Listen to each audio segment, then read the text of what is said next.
Assalamualaikum warahmatullahi wabarakatuh.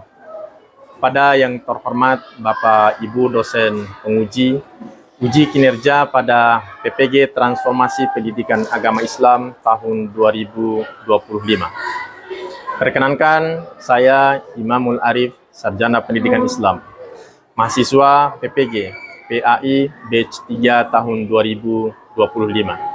Di LPTK Universitas Islam Negeri Sunan Ampel, Surabaya dengan NIM 062208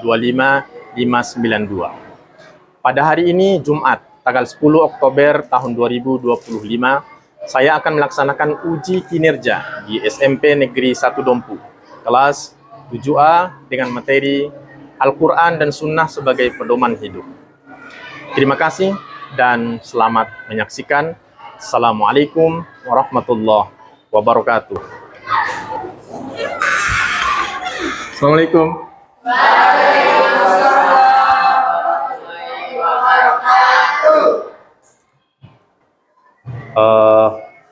Pada hari ini kita akan melanjutkan materi kita yang pertemuan sebelumnya. Tapi Pak Guru ingin tanya, sudah siap mengikuti pelajaran Pak Guru hari ini? Siap. Kalau siap? Siap. Angkat jempolnya seperti ini. Siap. Siap? Sekali lagi. Sudah siap mengikuti pelajaran Pak Guru? Siap. Kalau nggak siap, bilang begini. Ya, Pak Guru ulangi. Apakah anak-anak semuanya sudah siap mengikuti pembelajaran dari Pak Guru? Siap. Alhamdulillah. Kita mulai. Assalamualaikum warahmatullahi wabarakatuh. Waalaikumsalam warahmatullahi wabarakatuh. Alhamdulillahirabbil alamin. Allahumma shalli ala sayyidina Muhammad wa ala ali sayyidina Muhammad.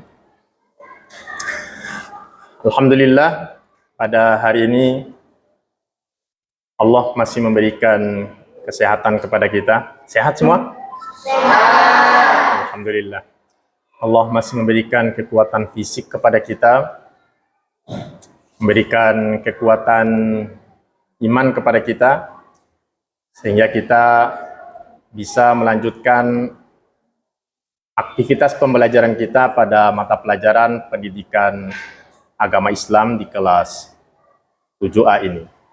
Mari kita memulai pembelajaran kita dengan sama-sama berdoa.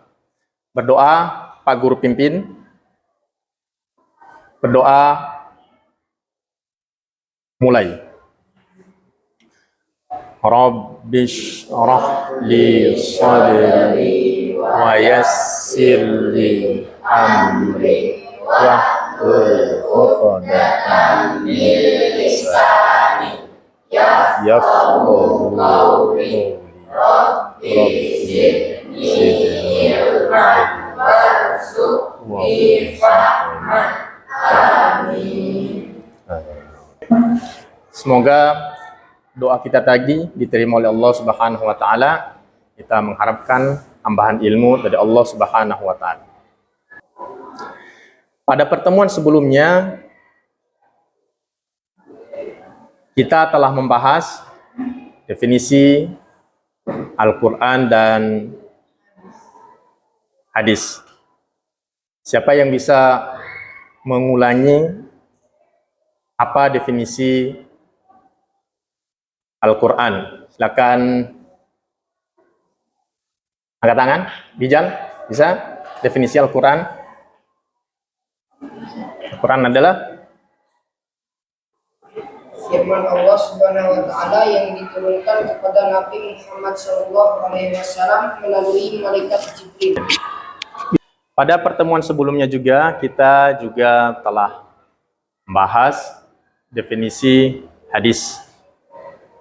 Siapa yang bisa mengulang apa itu definisi hadis? Angkat tangan. Okta. Hadis adalah segala sesuatu yang disandarkan kepada Nabi Muhammad SAW, baik berupa perkataan, Nah, pada pertemuan ini kita ingin membahas lebih dalam tentang Al-Quran dan hadis. Nah, memulai pertemuan ini, Pak Guru ingin memberikan satu ilustrasi begini. Al-Quran memberikan arah kepada kita. Mana jalan kebaikan, mana jalan keburukan, mana jalan yang mengantar kita mencapai kebahagiaan di hidup di dunia, di akhirat. Mana jalan untuk bisa kita menuntut ilmu, boleh jadi. Mana jalan bagi kita untuk bisa taat kepada orang tua. Dan mana jalan bagi kita untuk bisa berbakti kepada bangsa dan negara. Bayangkan jika tidak ada Al-Quran. Pertanyaan Pak Guru, apakah kita juga akan tersesat tanpa Quran? Layaknya pendaki gunung tadi yang tidak membawa kompas. Tanya agar kita lebih dekat dengan Al-Quran, agar kita bisa merasakan getaran Al-Quran di batin kita. Mari kita membaca surah Al-Fatihah sebagai induk Al-Quran. Pembacaan ini Pak Guru akan pandu. Anak-anak semuanya, Pak Guru akan baca ta'awud dan diikuti basmalah dan ayat per ayat. Paham? Oke. Pak Guru akan pandu, dan pembacaan ini kita akan menggunakan irama nahawan. Irama apa? Nahawan. A'udzu billahi minasy syaithanir rajim. A'udzu billahi minasy syaithanir rajim. Bismillahirrahmanirrahim. Bismillahirrahmanirrahim. Alhamdulillahi Rabbil Alamin. Alhamdulillahi Rabbil Alamin. Ar-Rahmanir Rahim. Ar-Rahmanir Rahim. Maliki Yaumiddin. Maliki Yaumiddin. Tujuan pembelajaran kita pada hari ini adalah, yang pertama, peserta didik dapat membaca Quran surah An-Nisa surah keempat ayat 59 dan Quran surah An-Nahl ayat 64 sesuai dengan kaidah tajwid. Nanti bagi anak-anak semuanya yang belum bisa membaca Al-Quran sesuai tajwid, nanti akan Pak Guru bimbing. Dan bagi anak-anak semuanya yang sudah fasih membaca Al-Quran, bisa menjadi tutor sebaya, mentor untuk teman-temannya yang belum bisa. Adalah tujuan peserta didik dapat menghafal surah An-Nisa ayat 59 dan surah An-Nahl ayat 64 sesuai tajwid. Nanti akan kita pandu dengan metode talaqi agar anak-anak semuanya bisa menghafal surah ini, potongan ayat ini. Sebelum masuk ke inti pembelajaran kita, bagaimana kalau kita meningkatkan jiwa nasionalisme kita? Kita akan menyanyikan salah satu lagu wajib nasional. Garuda Pancasila, akulah pendukungmu, patriot proklamasi, sedia berkorban untukmu. Pancasila dasar negara. Oke, sebelum kita lanjut ke poin kita atau inti pembelajaran kita pada hari ini, Pak Guru ingin mengecek kehadirannya. Ada yang ke belakang tadi atau yang tidak hadir?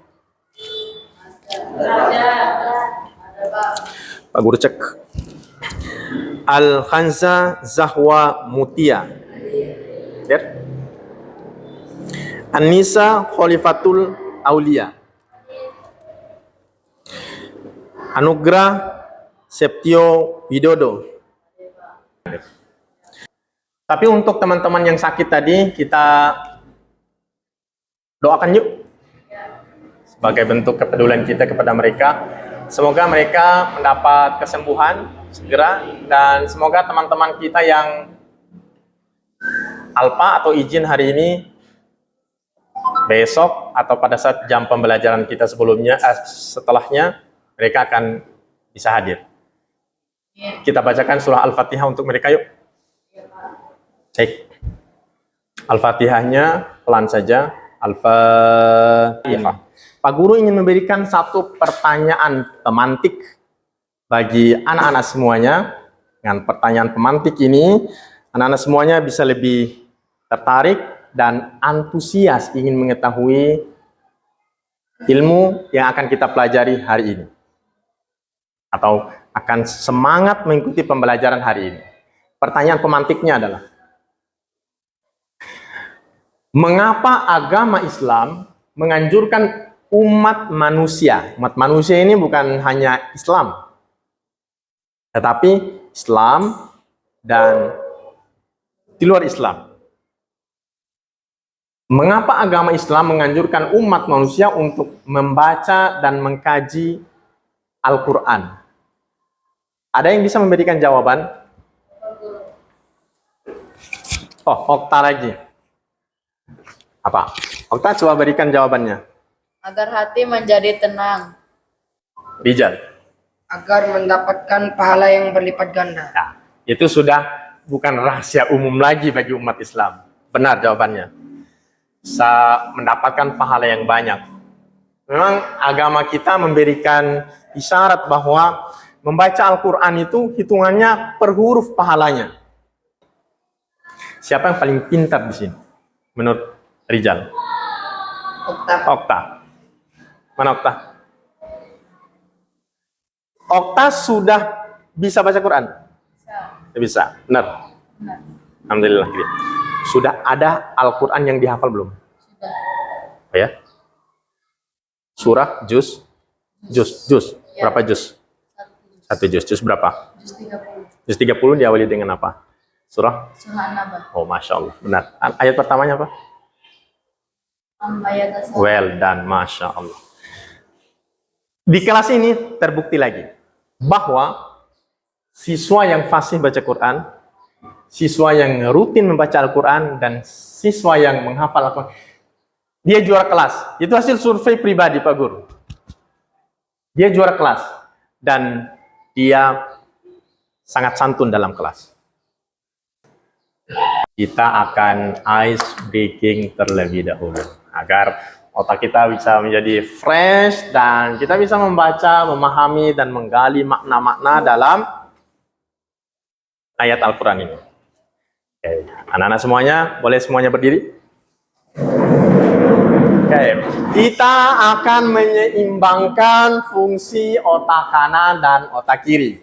Oke, silakan dicoba. 1, 2, 3. Ini ketawa-ketawa, belum bisa ya.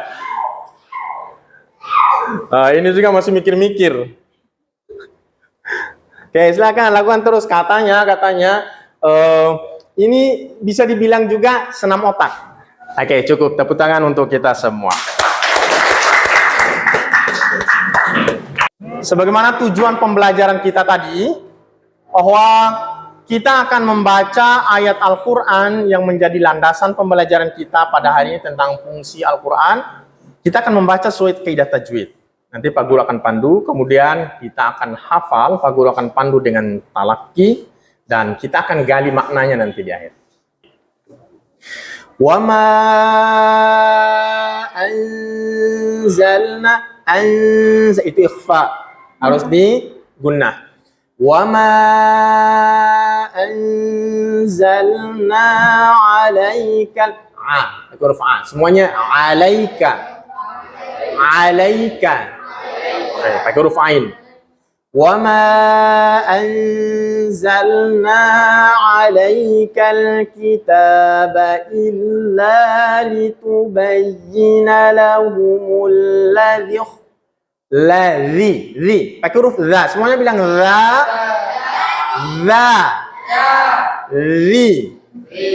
alladzi litubayyana lahumul ladzi ikhtalafu fihi. Bisa kita baca sama-sama? Oke. 1 2 3. Wa ma anzalna 'alaikal kitaba illa bayyana lahumul ladzi ikhtalafu fihi. Oke, Pak Guru punya game untuk menemukan makna dari ayat ini. Gamenya adalah Pak Guru sudah siapkan potongan ayat yang berbeda, kemudian potongan terjemahan ayat Al-Quran. Silakan berhadapan dulu. Yang ini bentuk kelompok berhadapan. Kita ingin melihat kelompok mana yang paling cepat menemukan terjemahan surah An-Nahl ayat 64 di atas. Oke, kelompok Pak Guru namain ini kelompok 1, berarti amplop 1. Jangan dulu dibuka ya, nanti sama-sama. Siapa yang paling cepat berarti yang dulu sentuh. Kelompok 2, silakan. Kelompok 3, silakan. Pada hitungan ketiga, silakan dibuka. Pak Guru kasih waktu berapa jam? Nah, 1 menit aja. Pak Guru kasih waktu 1 menit. Cari ayat dan cari terjemahan yang sesuai, dan cari pula terjemahan dari surah An-Nahl ayat 64. 1. Oh ya, kelompok yang paling cepat langsung angkat tangan. Nanti Pak Guru kasih hadiah apa ya? Nanti ada hadiah dari Pak Guru. Oh, ada nilai ya. Oke, well. 1 2 3. Silakan dibuka. Yang berebut kerjasama. Di situ ada banyak terjemahan.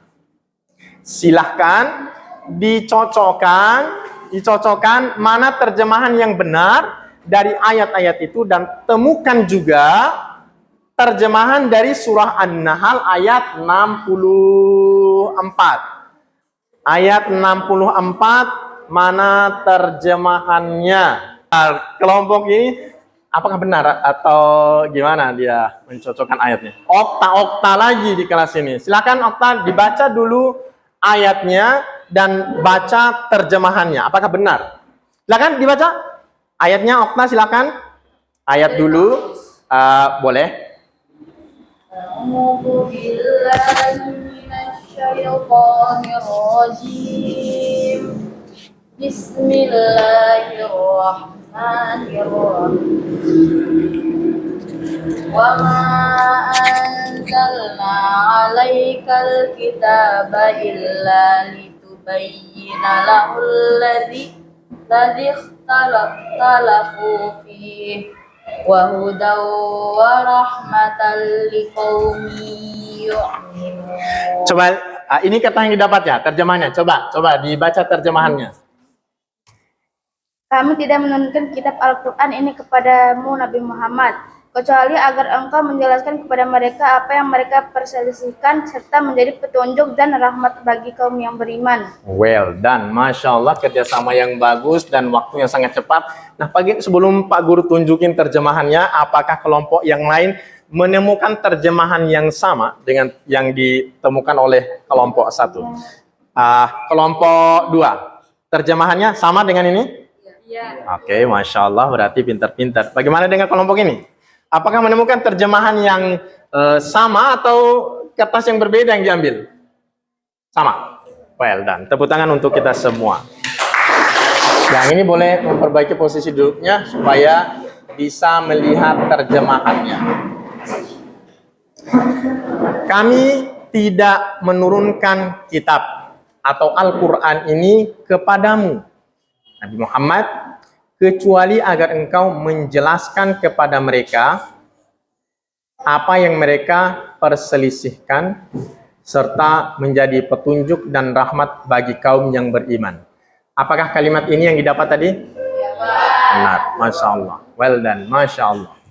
Oke. Sebelum kita lebih jauh memahami makna ayat ini, mari kita berusaha untuk sekali lagi membaca ayat Al-Qur'annya agar sedikit kita bisa menghafal ayat ini. Angkat tangan yang sudah hafal. Wow. 1, 2, 3, 4, 5. Masya Allah, tabarakallah. Coba yang angkat tangan yang 5 orang ini tutup mata dan hafal. 2, 3.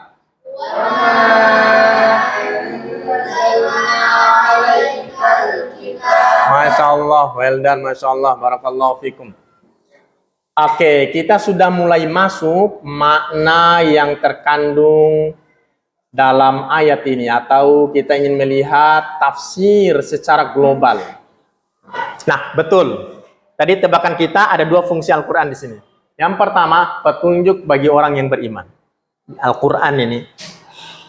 Penjelasannya, ayat ini juga menekankan bahwa Al-Quran adalah petunjuk atau hudan bagi mereka yang beriman. Al-Quran menunjukkan jalan yang lurus dan benar bagi kaum muslim, membimbing mereka menuju kebahagiaan di dunia dan akhirat. Petunjuk ini tidak akan terasa dampaknya kecuali bagi mereka yang memiliki keyakinan yang kuat. Pak Guru tanya, yakin bahwa Al-Quran ini firman Allah? Yakin? Yakin. Yakin bahwa isi Al-Quran itu benar? Benar. Yakin bahwa isi Al-Quran itu tidak ada keraguan di dalamnya? Yakin? Yakin. Allah. Problem remaja Kabupaten Dompu terkait dengan apa yang kita pelajari hari ini. Pertama, 90% siswa baru SMA tidak bisa ngaji. SMA 1. Dan ini viral di media sosial kemarin. Siswa tidak kurang dari 50%. 50%, tidak kurang. Siswa SMP tidak bisa ngaji. Terjadi. Nah, sekarang anak-anak semuanya punya tugas. Apa tugasnya? Bisa nggak kita carikan solusi terhadap masalah ini? Dan kita akan mendiskusikan bagaimana masalah ini bisa terselesaikan, atau minimal ada konsep yang ditawarkan untuk bisa menjadi solusi dari problem ini.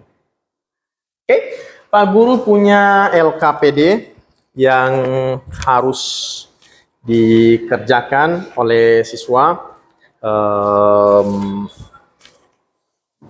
Oke, ini dikerjakan secara kelompok dulu. Secara kelompok dulu. Ini lembaran tugasnya. Silakan.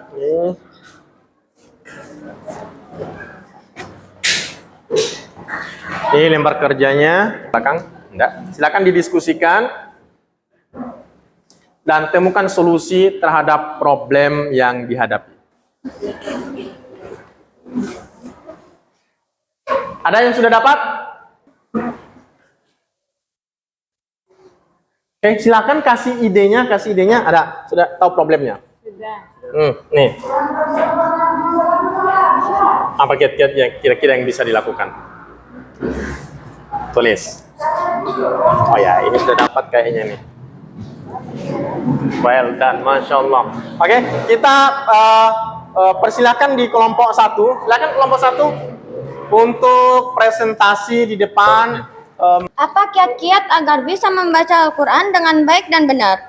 1. Membangun tekad yang kuat. Oke. 2. Berdoa penuh harap pada Allah. 3. Well. Mengatur jadwal pelajaran. 4. Mendatang guru ngaji.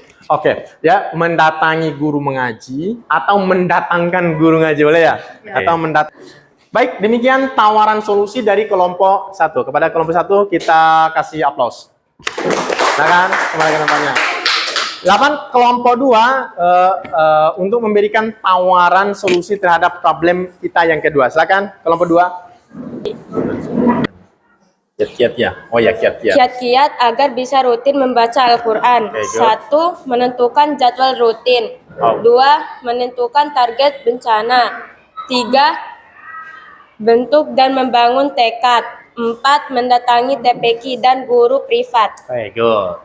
Tepuk tangan untuk kelompok 2. Silakan kembali ke tempat. Silakan kelompok 3. Kelompok 3, silakan. Oke, silakan. Kenapa banyak remaja yang tidak bisa membaca Al-Quran? Kenapa? 1. Menganggap Al-Quran tidak penting. Oh. 2. Tidak mau belajar Al-Quran. 3. Tidak menjadikan Al-Quran sebagai prioritas. 4. Oh. Pengaruh lingkungan. Oke. Good. Terima kasih. Tepuk tangan untuk kelompok 3. Oke, dari apa?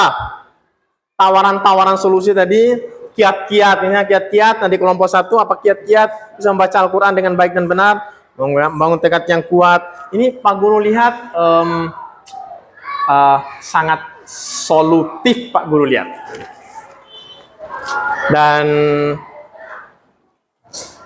jika ini diterapkan dengan baik, boleh jadi kiat-kiat ini bisa menuntaskan remaja di Kabupaten Dompu untuk bisa membaca Al-Quran. Lihat kelompok 3. Remaja yang tidak bisa baca Al-Quran. Kenapa itu? Dan solusinya apa? Mereka pertama tadi dibilang menganggap Al-Quran tidak penting. Berarti kita sosialisasikan kepada para remaja apa yang kita pelajari hari ini supaya mereka menganggap Al-Quran itu penting. Benar. Tidak mau belajar Al-Quran. Iya juga sih. Tidak menjadikan Al-Quran sebagai prioritas. Benar. Pengaruh ini yang paling besar mungkin, pengaruh lingkungan.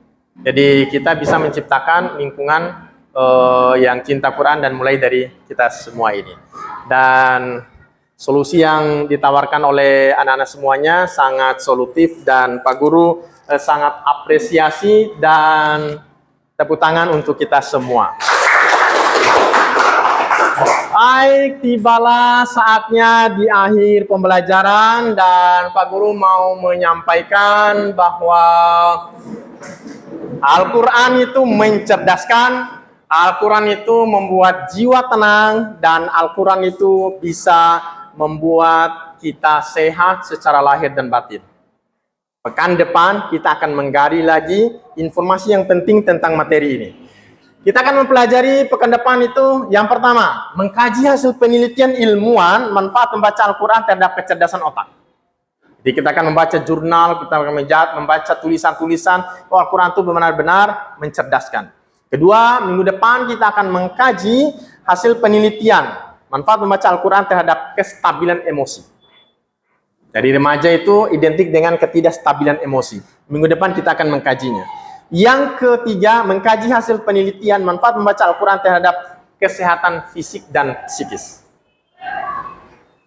Semoga Allah kasih kesempatan dan kesehatan kepada kita untuk bisa melanjutkan pembelajaran pekan depan. Anak-anak semuanya, hari ini kita telah berada di penghujung pembelajaran dan let's end our class today by saying Hamdalah Alhamdulillahirabbil alamin. Okay, maybe you can say thanks to me atau to your teacher. Say thanks. Yes. Oh, kok so short, sangat pendek. Thank you Ustaz, or thank you Pak Guru, or thank you very much Pak Guru. Okay, maybe you can say thank you very much Pak Guru. Okay, well, once again, 1, 2, 3. Thank you very much, Pak Guru. You're welcome. Okay, see you next time. Assalamualaikum warahmatullahi wabarakatuh. Waalaikumsalam warahmatullahi wabarakatuh.